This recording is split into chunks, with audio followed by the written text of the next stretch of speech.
दुनिया का सबसे छोटा देश, ये सोचकर शायद आपके दिमाग में एक वेटिकन सिटी यही नाम आया होगा, लेकिन यहाँ आप गलत हैं।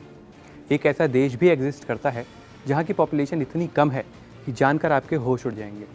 न खेत, न सड़कें, न शहर, फिर भी इस देश का अपना झंडा, अपना राज और अपना संविधान है। ये देश है सीलैंड।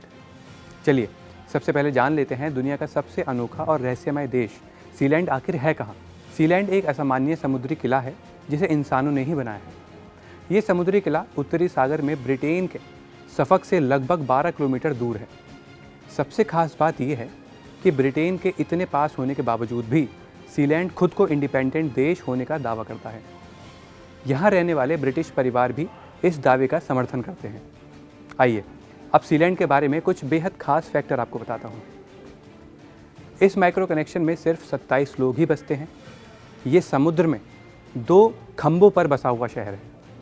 सीलैंड का कुल क्षेत्रफल 0.004 वर्ग किमी है। सोचिए, एक छोटा सा शहर जहाँ 27 लोग रहते हैं। ये तो महज सीलैंड के बारे में कुछ फैक्ट्स थे। अगर आप सीलैंड की स्वतंत्रता का प्रूफ देखना चाहते हैं तो ये जान ले कि सीलैंड की अपनी फुटबॉल टीम, राष्ट्रगान, मुद्रा और इसके अपने पासपोर्ट और टिकट्स भी हैं। इस रियासत को दूसरे विश्व युद्ध के दौरान 1942 में ब्रिटेन सरकार ने सेना और नौसेना के किले के रूप में बनाया था। सीलैंड को रफ टावर के रूप में जाना जाता है। साल 1956 में इसे आज़ाद करने से पहले एक टावर में कई प्रकार के काम किए गए, लेकिन 1966 में सब कुछ बदल गया। पैडी रॉय बेट्स नाम के एक व्यक्ति ने अपने अवैध रेडियो स्टेशन रेडियो एक्स को चलाने के लिए इस टावर का अपना कंट्रोल बना लिया।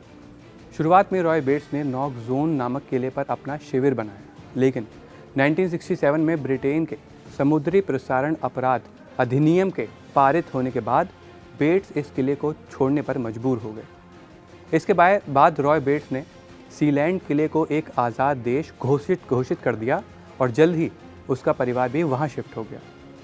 इसका नाम रखा गया प्रिंसिपैलिटी ऑफ सीलैंड। ये सब तो रॉय बेट्स ने अपने पैरामीटर्स के अनुसार सीलैंड को एक रियासत बनाने के लिए किया, लेकिन क्या सीलैंड को दुनिया देश मानती है? बता दें कि किसी भी बड़े देश ने सीलैंड को आधिकारिक मान्यता नहीं दी, लेकिन सीलैंड खुद को एक स्वतंत्र राष्ट्र मानता है। जी हाँ, यहाँ कोई स्कूल नहीं है, कोई अस्पताल नहीं है, कोई खेत नहीं है। खाना, पानी और बिजली सब कुछ बाहर से लाया जाता है। पूरे देश में बस कुछ कमरे, टावर और सीढ़ियाँ हैं। अब आपको बताता हूँ कौन संभाल रहा है सीलैंड की कमान। 2012 में 91 वर्ष उम्र में रॉय बेट्स का निधन हो गया था। फिलहाल इस रियासत का उत्तराधिकारी उनका बेटा माइकल बेट्स है। अगर आप इस देश की यात्रा करने के बारे में सोच रहे हैं तो रुक जाइए। सीलैंड की यात्रा करना बेहद मुश्किल है। फिलहाल यात्रा की अनुमति भी नहीं है। अगर आप सीलैंड की यात्रा करना भी चाहते हैं तो वीज़ा स्वीकार होने की संभावना बहुत कम है। तो ये था दुनिया का सबसे छोटा और अनोखा देश सीलैंड। 27 लोगों का देश, लेकिन कहानी इतनी बड़ी कि पूरी दुनिया हैरान है।